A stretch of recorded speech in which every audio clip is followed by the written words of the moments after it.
Hey guys, and welcome to another unboxing video of a brand new product. And today we have the revamped line from Westone here with the Westone W40.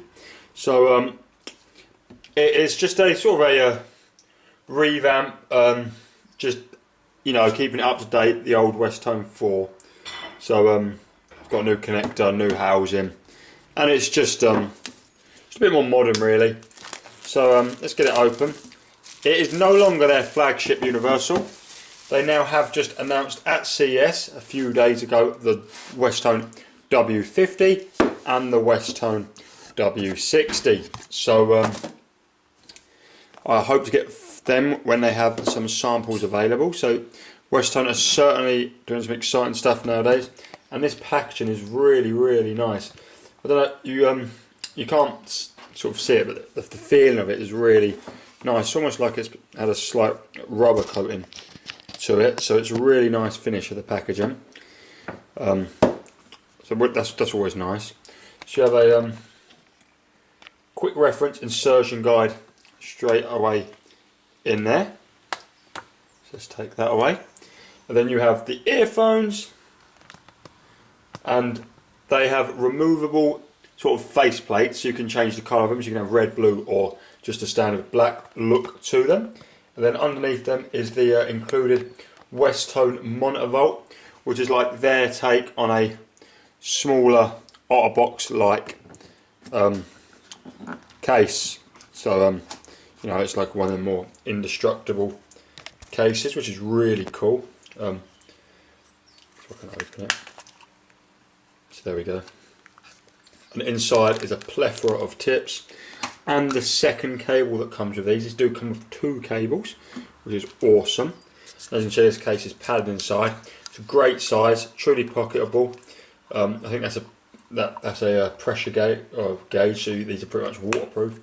Comes really tightly shut. So it's just like an OtterBox, but tiny, much more pocketable, and it's still going to keep the earphones very safe.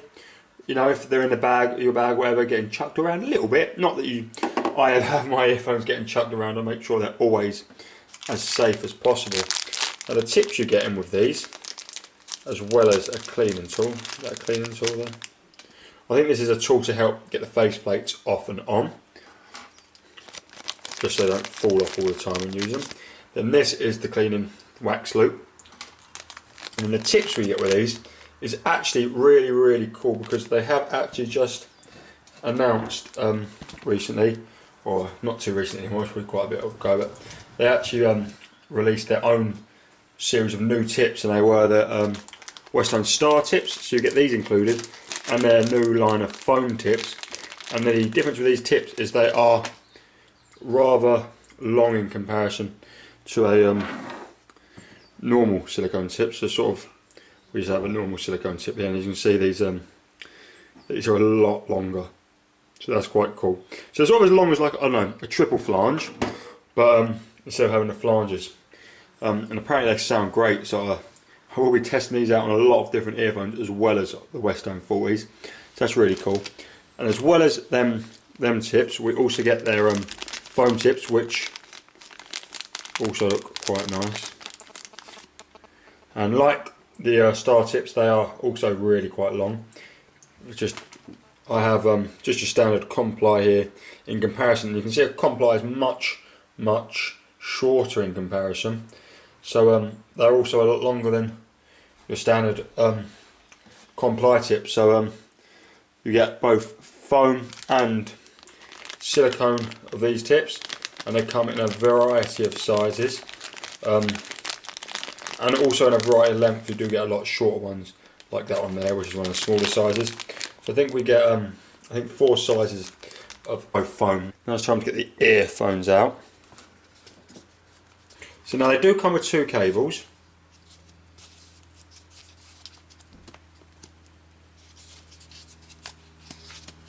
And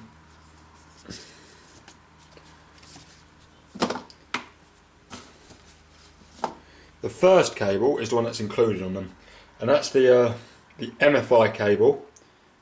So that includes the G2 MFI cable, and that includes your 3-button remote mic cable for use with your smartphone. So obviously that's handy. I'm sure a lot of you really will want to be seeing one of these, as you will, use it.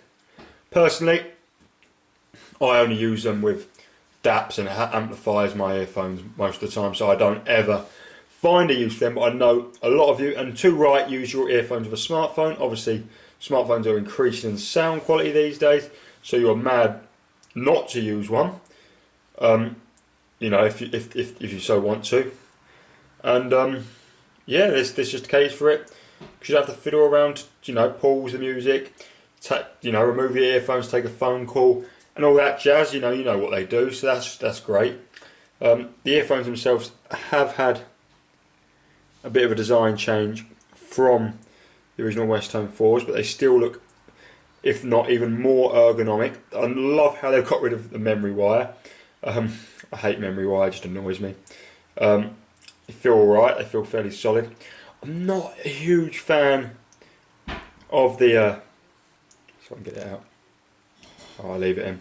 Of the MMCX connector. Shure originally started using it. Quite a few companies have adopted it.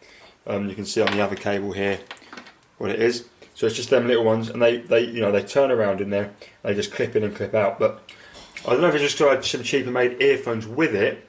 But some of my favourite earphones, like the Rhapsody R2 that use it, have sort of just one side always you have to fiddle it around to get the sound to play properly, and also one of the connectors has actually disappeared into the earphone, which obviously is the company's fault for not making them good enough. And I don't think Westone have problems like that, but I do find the connection starts to, when they get a bit dirty, it does start go a bit crackly. So that's why I prefer a 2-pin connection. But when I've had possession of Shure earphones with a connection, and much more well-renowned and good earphones and good build quality companies such as like Westone as well, I don't seem to have as much a problem with the MCX. So I think with these Westone earphones, I won't be encountering any problems. But we'll see. Touch wood, we won't have any problems. But I do prefer the old 2-pin they use. But that's just me. Again, this cable doesn't have any memory wire. This is their old Epic style cable, obviously just with different connectors and a new wire split. And it's their braided cable. It's a really nice cable. Here's the new connector. It's really nice cable kinch on it, which is obviously one of my boxes I like to be ticked, having a cable kinch. And the jack, nice right angled, which is always good, and it looks like it's got quite a recessed plug, so it'll be able to fit in your smartphone cases, which is even more beneficial for the other cable, which of course is made to work with smartphones.